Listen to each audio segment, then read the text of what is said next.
एक बार एक व्यक्ति गृह प्रवेश की पूजा में गया। उसने वहां देखा पंडित जी पूजा कर रहे हैं।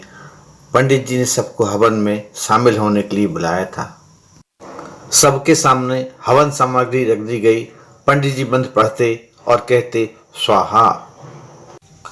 लोग चुटकियों से हवन सामग्री लेकर अग्नि में डाल देते।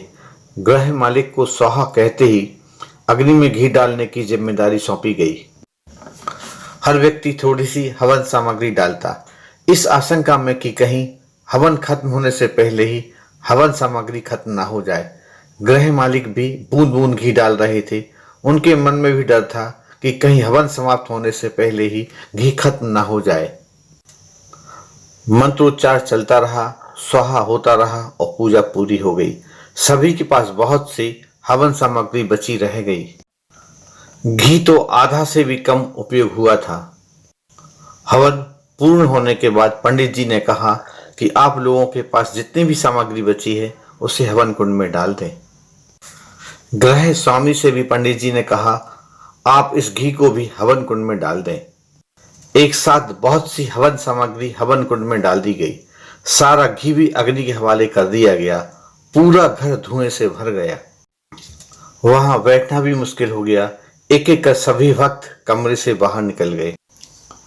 अब जब तक सब कुछ जल नहीं जाता कमरे में जाना संभव नहीं था।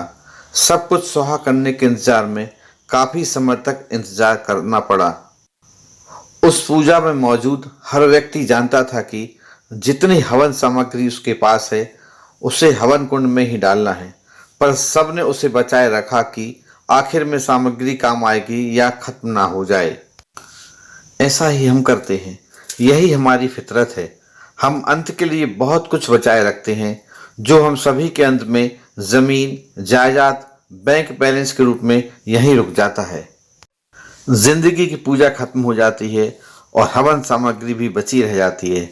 हम बचाने में इतना खो जाते हैं कि यह भी भूल जाते हैं कि सब कुछ होना हवन कुंड के हवाले ही है। उसे बचाकर क्या करना, बाद में तो सिर्फ धुआं ही होना है।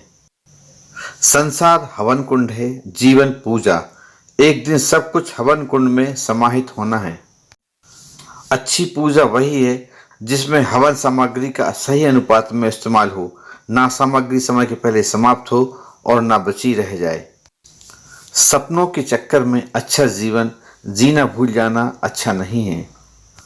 आखिर में यह मायने नहीं रखता कि हमने जिंदगी में कितनी सांसें ली, बल्कि यह मायने रखता है कि उन सांसों का कितना सदुपयोग किया।